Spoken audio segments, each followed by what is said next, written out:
September 20th, 1946. Late morning in the Oval Office. President Harry Truman sat with a resignation letter prepared on his desk, waiting for the final act of a political crisis that had consumed Washington for days. Across from him walked Henry Wallace, 57 years old, former vice president, and, for a few more minutes, Secretary of Commerce. Washington had expected this moment. Newspaper editorials had condemned Wallace since his speech at Madison Square Garden 8 days earlier. Critics on the right accused him of appeasing the Soviet Union. Liberals insisted he was being unfairly targeted. Truman, caught between factions, now had little choice. Wallace's address, delivered while the Secretary of State was in Paris negotiating with Moscow, contradicted official U.S. foreign policy, called for cooperation with Stalin, urged military restraint, and endorsed Soviet influence in Eastern Europe. Truman had mistakenly approved the speech before reading it carefully. The political fallout was immediate and the damage severe. Removing Wallace had become inevitable. Yet the firing was about far more than a single speech. It represented the climax of nearly 2 years of growing tension between two men who had inherited Franklin Roosevelt's legacy. Each believed he was defending Roosevelt's vision. In reality, they stood on opposite sides of America's emerging post-war debate. One path would define the coming Cold War: containment, alliance building, and economic reconstruction. The other would fade into the margins of historical discussion, seen as a warning about misjudging totalitarian regimes. Only 2 years earlier, Wallace had been one of the most influential figures in American politics. Born in Iowa in 1888 into a prominent agricultural family, he was steeped in farming, science, and public service from an early age. After graduating from Iowa State in 1910, he took over the family's agricultural journal and soon gained national recognition for pioneering work in corn genetics. His 1926 creation of the Hybrid Corn Company helped usher in hybrid seed technology that would transform global food production. Roosevelt appointed him Secretary of Agriculture in 1933, where he implemented some of the most controversial New Deal farm policies, including acreage reduction and livestock destruction, intended to stabilize prices during the Depression. Despite intense public backlash, the program succeeded in restoring farm income, and Wallace became a central figure in Roosevelt's inner circle. In 1940, when Roosevelt sought a third term, he selected Wallace as his running mate over the objections of many party leaders who viewed Wallace as too liberal and too idealistic. Roosevelt insisted, and the ticket won overwhelmingly. As vice president during World War II, Wallace's influence expanded. He joined the War Cabinet, oversaw economic warfare operations, and carried out diplomatic missions abroad. His 1942 Century of the Common Man speech articulated a sweeping global vision of post-war democracy and shared prosperity, gaining him passionate support among progressives, but deepening hostility from conservatives and business leaders. His clash with Commerce Secretary Jesse Jones ultimately cost him control of the Board of Economic Warfare in 1943, marking a major setback. By 1944, Roosevelt's failing health made the vice presidential selection a decision about succession. Party leaders feared Wallace in the presidency. His liberalism, his openness toward the Soviet Union, and his advocacy for racial equality alarmed conservative Democrats. Business interests distrusted his regulatory instincts. The convention replaced him with Harry Truman, a decision that would shape the direction of American policy after Roosevelt's death the following year. Now, in 1946, the consequences of that choice were clear. Wallace's criticism of emerging U.S. strategy toward the Soviet Union had brought long-simmering disagreements to the surface. Truman, attempting to unify his administration and repair the political damage from approving the Madison Square Garden speech, had decided Wallace had to leave. Outside the Oval Office, reporters were already assembling, waiting to record the moment when one of Roosevelt's most visible heirs would be forced out of government. The most damaging criticism Wallace faced by 1944 was the growing belief, fair in parts, exaggerated in others, that he misunderstood Stalin and the nature of Soviet power. His goodwill tour of Siberia in May 1944 became central to that perception. Conducted with Roosevelt's approval to reinforce wartime cooperation, the trip exposed Wallace only to what Soviet authorities permitted him to see. Nowhere was the manipulation more extreme than in Magadan, the center of a vast forced labor system in the Soviet Far East. The NKVD staged an extensive facade for his visit: well-fed workers, model dormitories, and displays of supposed voluntary labor. All evidence of the Gulag was hidden. Wallace left impressed and later described the settlement as an example of efficient state enterprise cooperation. After the war, when Soviet records revealed the reality of Magadan, Wallace's comments became an enduring indictment of his judgment. The Siberia trip became ammunition for Democratic leaders determined to remove Wallace from the 1944 ticket.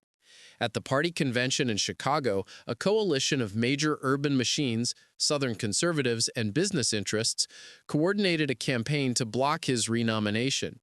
DNC chairman Robert Hannigan led the effort. Roosevelt, too ill to mount a serious defense, signaled that while he approved of Wallace, he would accept Justice William O. Douglas or Senator Harry Truman if the party preferred them. That neutrality effectively settled the contest. On the convention floor, Wallace's supporters mounted a dramatic demonstration. His speech seconding Roosevelt's renomination triggered a prolonged outpouring of support, and for a moment Wallace appeared to have regained momentum. But party leaders adjourned the session before a vote could occur. Overnight, they secured the commitments necessary to nominate Truman. The next day, Wallace was removed from the ticket and Truman became the vice presidential nominee. Roosevelt and Truman won the election in November 1944. On Inauguration Day, Wallace administered the oath of office to the man who had replaced him. Though disappointed, he remained publicly loyal. Roosevelt later offered Wallace any cabinet post except Secretary of State. Wallace chose Commerce, displacing his longtime rival Jesse Jones. After contentious confirmation hearings, he assumed the position in early March 1945. 23 days later, Roosevelt died. On April 12, 1945, during a portrait sitting in Warm Springs, Georgia, Roosevelt suffered a massive cerebral hemorrhage and died that afternoon. His death shocked the nation. As news broke across radio networks and newspapers rushed out special editions, Americans confronted the loss of the president who had led them through the Depression and nearly the entire global war. Harry Truman had been presiding over the Senate when he was urgently summoned to the White House. There, in Eleanor Roosevelt's sitting room, he was informed of the president's death.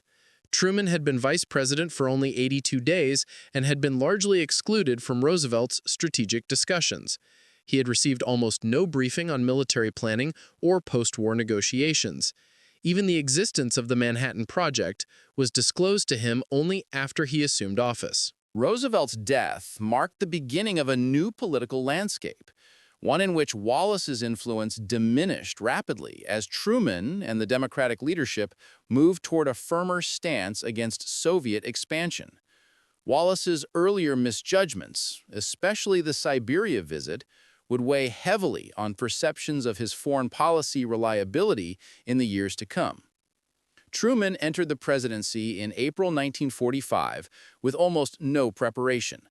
He had been excluded from Roosevelt's major wartime decisions, knew little of Yalta's agreements, and had only a limited grasp of ongoing military operations.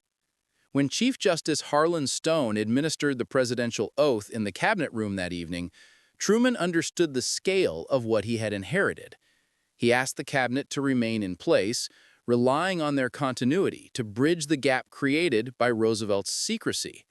For the moment, he viewed Henry Wallace and Eleanor Roosevelt as essential links to the late president's political base. But Truman and Wallace were divided on the central question of the post-war world: how to deal with the Soviet Union. The wartime alliance was already deteriorating. Soviet domination of Eastern Europe, the lack of genuine elections, and the consolidation of communist regimes made clear that Stalin intended to shape the region to Soviet advantage. By early 1946, analysts in Washington were sharpening their warnings. George Kennan's long telegram, sent from Moscow in February, argued that Soviet ideology and authoritarianism made genuine cooperation impossible. Only firm resistance, political, economic, and military, could prevent further Soviet expansion.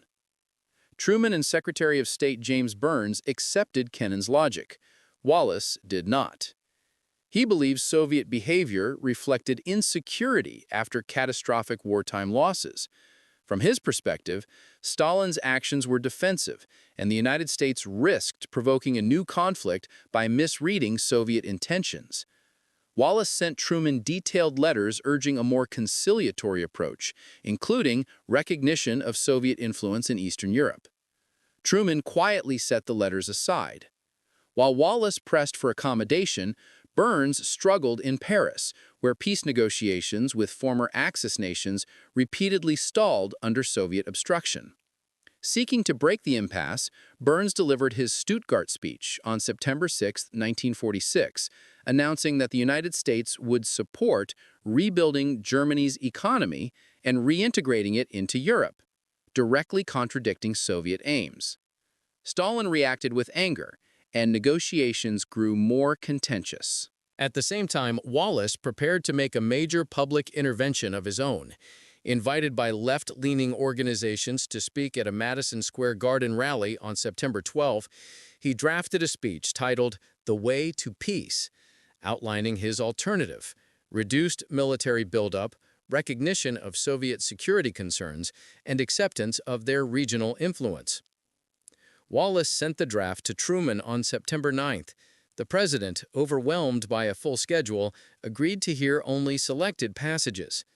Wallace read portions criticizing current U.S. policy and urging accommodation with Moscow. Truman, exhausted and distracted, offered a quick approval, unaware that the speech directly contradicted what Burns had just declared in Germany. He even authorized Wallace to tell reporters the speech had presidential backing. 3 days later, as thousands filled Madison Square Garden, Wallace prepared to deliver a message that would collide head-on with the administration's emerging strategy and trigger the political rupture that would end his government career. The rally at Madison Square Garden on September 12, 1946, drew a highly unusual coalition: labor activists, liberal Democrats, progressive organizations, and a visible bloc of Communist Party members and Soviet sympathizers. Many of those in the front rows carried pro-Soviet signs and handed out pamphlets attacking U.S. foreign policy. The event had the form of a political rally, but the tone of a gathering sympathetic to Moscow. After a series of warm-up speakers who praised Roosevelt's legacy and attacked Republican policies, the audience waited for Henry Wallace. When he appeared, the arena erupted. Wallace, viewed as the leading figure of the Democratic Party's progressive wing, represented an alternative vision of foreign policy at a moment of growing U.S.-Soviet tension. Wallace delivered his prepared 37-page address in a calm, analytical tone. He warned about the dangers of conflict in an atomic world and spoke of the need for nations to abandon fear and hostility. The early sections drew broad approval. But when Wallace criticized Washington's increasingly firm stance toward the Soviet Union, arguing that the United States had no more right to shape the politics of Eastern Europe than the USSR had to influence Western nations, pro-Soviet attendees cheered enthusiastically. The mood shifted when Wallace criticized Soviet repression and limits on civil liberties. Those same groups booed loudly. Wallace continued, attempting to present a balanced assessment, but the reaction made clear that many in the audience wanted full support for Moscow, not a nuanced argument. When the speech ended, the ovation was enthusiastic but conflicted. Wallace left uncertain how his message would be interpreted. The real impact of the speech was felt not in New York, but in Washington and Paris. Hours earlier, during an evening press conference, reporters had asked Truman whether he approved Wallace's address. Truman, recalling his brief and distracted meeting with Wallace 3 days earlier, replied that he had read and approved it. When asked if the speech represented administration policy, he again said yes. Within minutes, newspapers began reporting that the president endorsed Wallace's call for accommodation with the Soviet Union. Those reports reached Europe immediately. Secretary of State James Burns, still engaged in difficult negotiations at the Paris Peace Conference, learned of the speech and Truman's remarks from reporters at 2 in the morning. The contradiction between Burns's Stuttgart address of September 6th, asserting a firm U.S. commitment to rebuilding Germany and resisting Soviet pressure, and Wallace's conciliatory message created confusion among the delegates. Molotov quickly seized on the division, arguing that Washington was internally split. Burns's leverage collapsed. Burns cabled Truman at once, making his position unambiguous. If Wallace's views represented U.S. policy, he would resign. The president could not support both men. When Truman read the cable on the morning of September 13th, he immediately recognized the scale of his error. Only then did he obtain the full text of Wallace's address and read it carefully for the first time. He discovered that Wallace had openly challenged the administration's developing strategy toward the Soviet Union and suggested accepting Soviet dominance in Eastern Europe, positions at direct odds with Burns's negotiations. Truman wrote in his diary that he had been careless. Wallace had acted in good faith, but Truman's own approval had given the speech undue weight. He recorded that the rushed meeting, Wallace had asked for 15 minutes, the reading had taken twice as long, and other officials had been waiting, had resulted in a most unfortunate proceeding. Truman blamed his own haste as much as Wallace's judgment. He now faced an unenviable choice. Supporting Wallace risked losing Burns and further damaging U.S. credibility abroad. Dismissing Wallace risked opening a rift in the Democratic Party only weeks before the midterm elections. Any decision carried political cost. On September 14th, Truman attempted to undo the damage. At a press conference, a reporter asked whether he still approved Wallace's speech. Truman claimed there had been a misunderstanding, that his earlier approval referred only to Wallace's right to speak, not the content. Few accepted the explanation. Reporters were fully aware of what Truman had said 2 days earlier, and the administration's credibility suffered further. Truman's attempt to walk back his approval of Wallace's Madison Square Garden speech convinced no one. 2 days earlier, he had explicitly told reporters that the address represented administration policy. Now he claimed he had meant only that Wallace was free to speak. Newspapers across the country condemned the contradiction. Editorial boards questioned how the president could fail to grasp his own foreign policy or allow a cabinet member to contradict the Secretary of State in the middle of sensitive negotiations.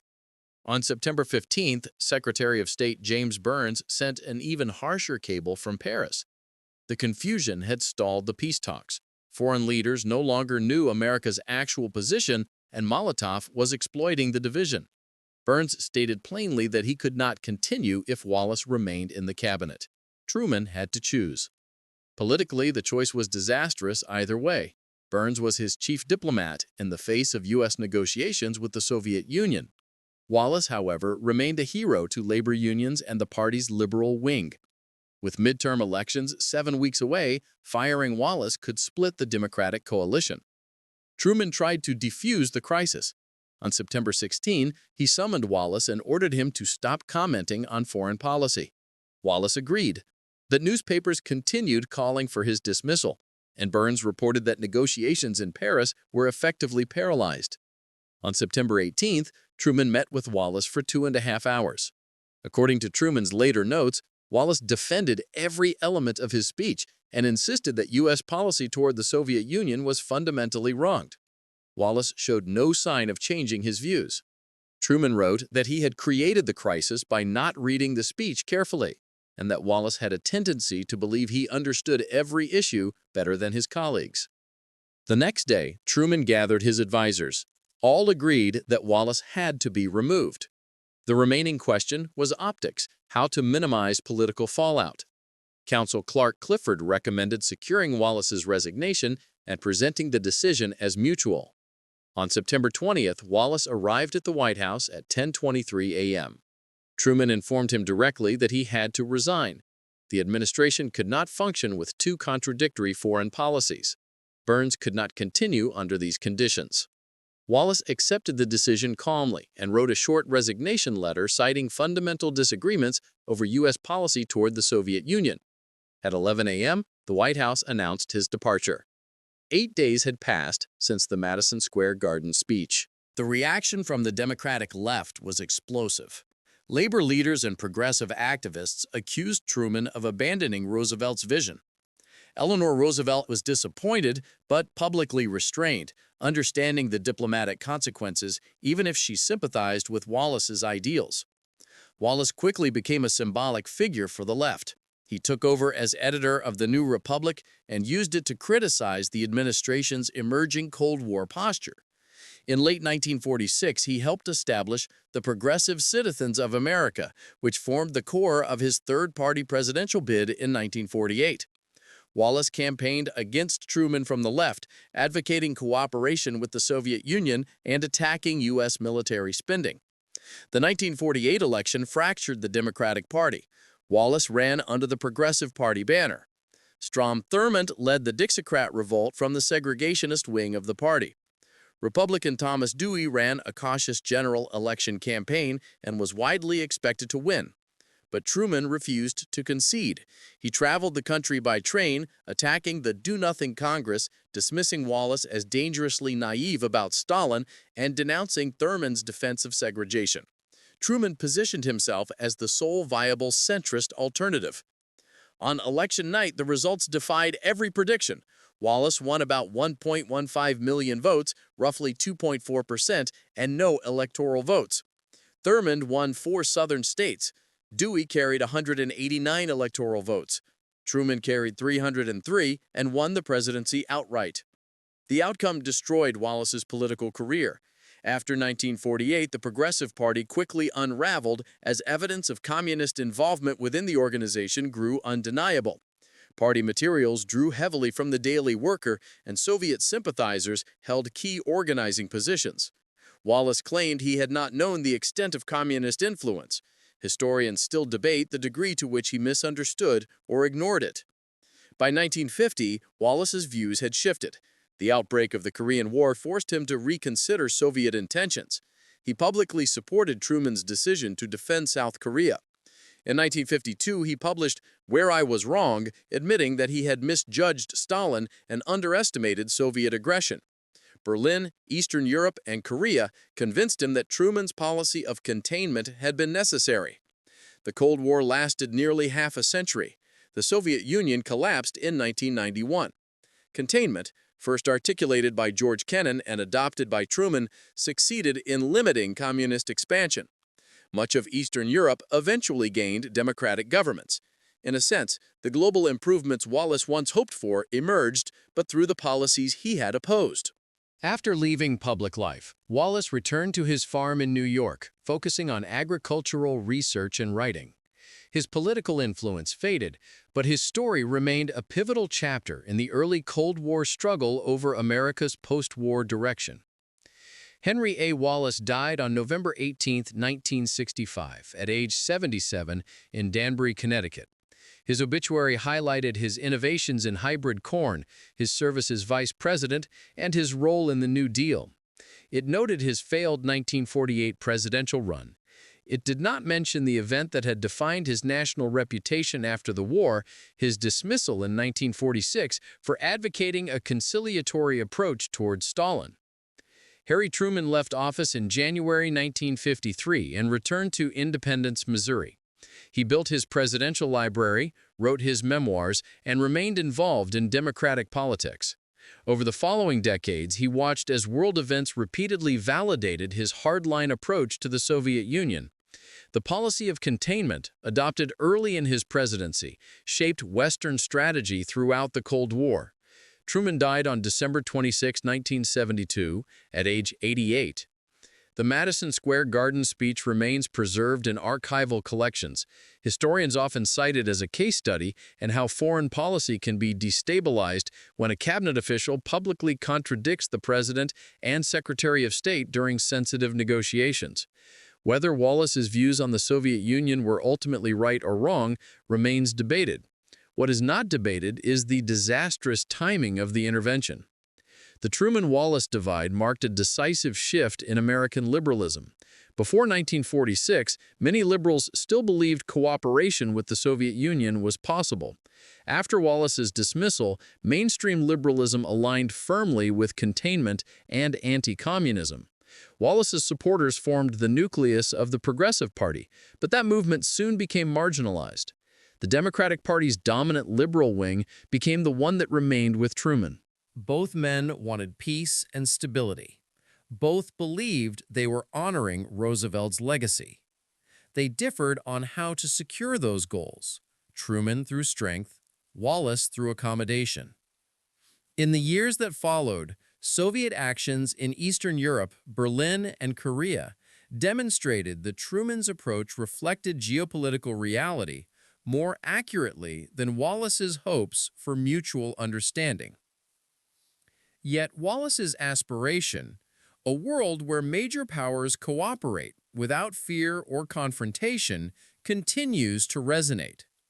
His idealism, though out of step with Stalin's behavior, articulated a vision that would remain part of international discourse long after his political career ended. A photograph in the National Archives captures the two men together on January 20th, 1945, at Roosevelt's fourth inauguration. Wallace was still vice president. Truman was hours away from becoming one. Both smiled for the camera, unaware that within months they would collide over the direction of American foreign policy and, in doing so, influence the strategic landscape of the next half-century. History often turns on such moments, not on grand designs alone, but on choices made under pressure by individuals with imperfect information and competing convictions. In 1946, Truman's realism prevailed, and the Cold War unfolded according to the course he set. If you'd like to support the work we do here, consider subscribing and enabling notifications. Before we end, we'd like to hear from you. Tell us where you're watching from.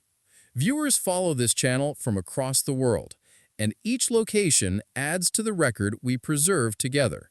Share your city or state in the comments, and mention if anyone in your family served during the war. Thank you for watching.